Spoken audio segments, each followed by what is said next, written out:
Hey y'all, it's me, Lynn Danielle Treasure, coming to you from my glamour bathroom. So I know I am bundled up like a snow girl because I've got this cold going on, and I do not like this. I cannot get down with this cold. So I'm forcing it to leave my body. So there you have it. So yeah, a little bit too much. So I'm going to be in the house and in the bed pretty much all day. I've got my tea, even though it says hot chocolate. I've got 3 tea bags in here floating around, as you can see.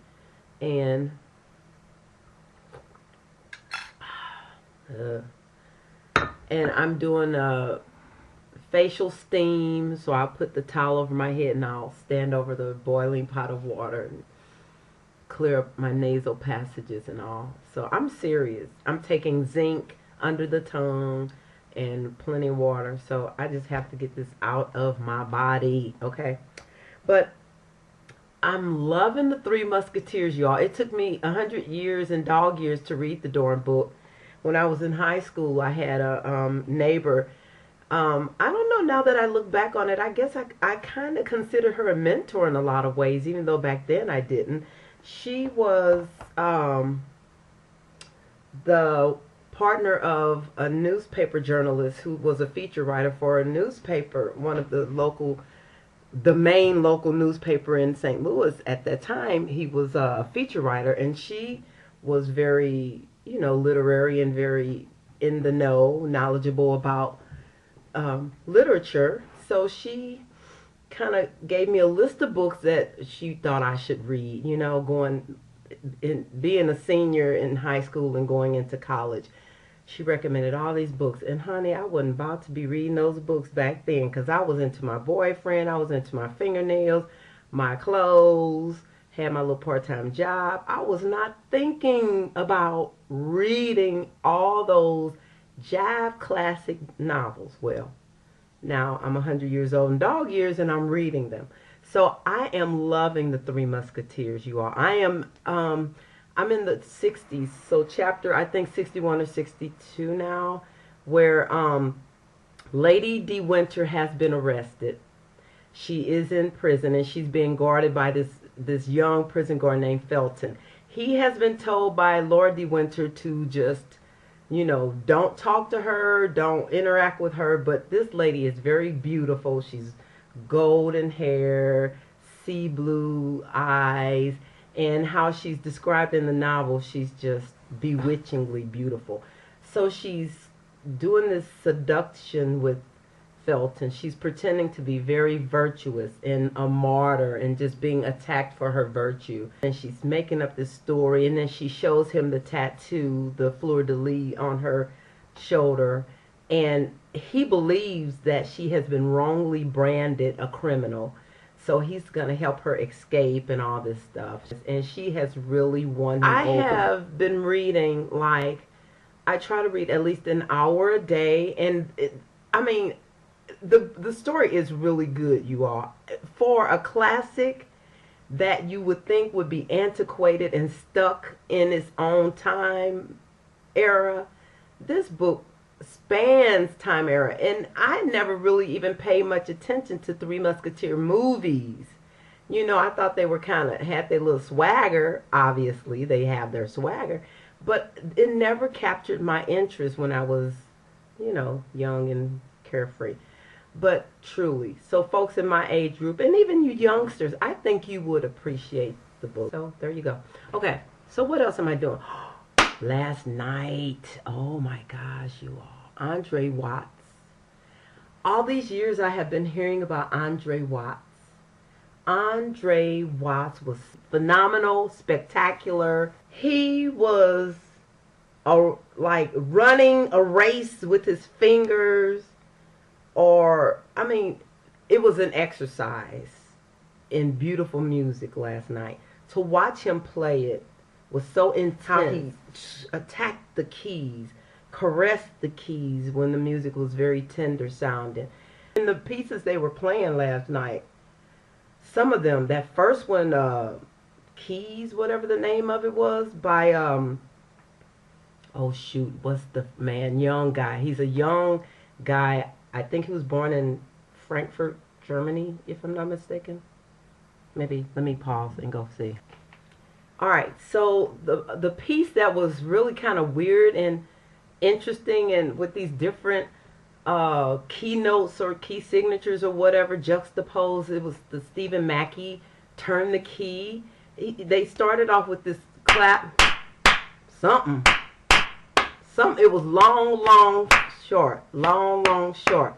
And then it sped up. So these two musicians were walking down the aisle of the auditorium doing that clap. Got the audience involved. We're doing the clap. And then the maestro was telling us to speed it up.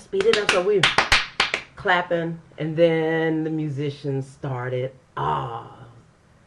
Phenomenon.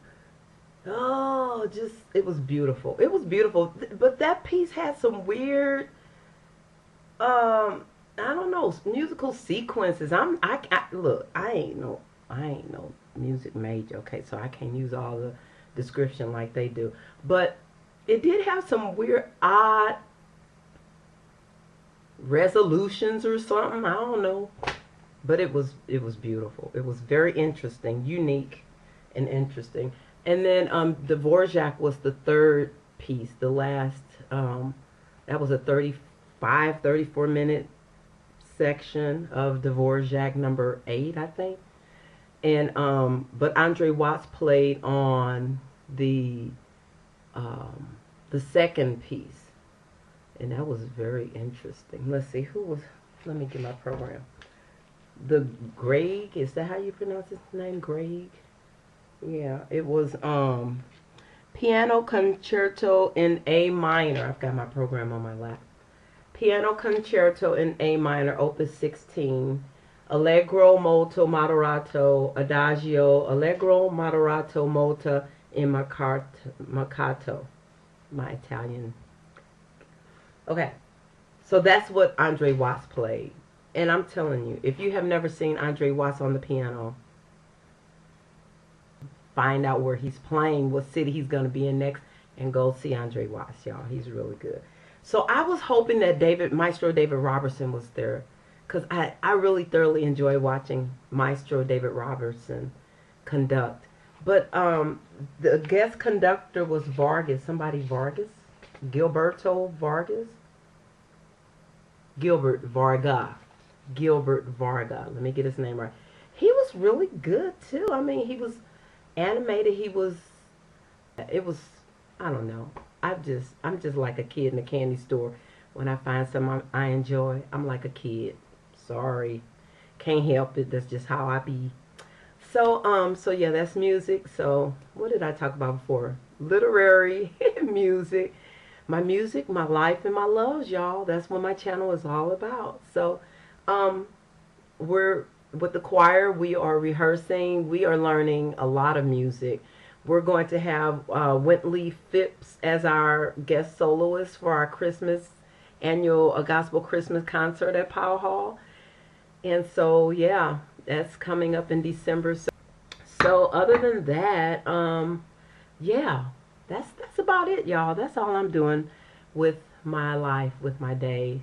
Trying to straighten out things, you know, decluttering. I think I talked about that a month or two ago, about decluttering my life, getting the basement decluttered, donating lots and lots of clothes, and just trying to get things decluttered and organized, and trying to make some room for an angel in my life.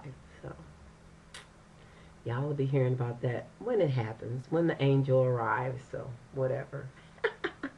So let me go. I'm looking like Mrs. Santa with my puffed up sweatshirt that is very warm. Got my throat nice and covered and everything. So all right, y'all. Life is good. Be blessed. Be blessable. Love you. Remember to comment, thumbs up, and subscribe.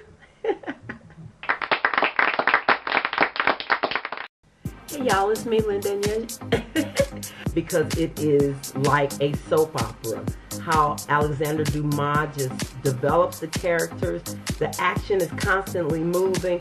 Yeah, there's a lot of detail and description, and if that's not your thing, then you can skip that part. But if you really want to learn to appreciate the writer's technique and just, I don't know, just how to tell a story and keep it moving and how to develop characters and make them interesting, I think just read the darn thing.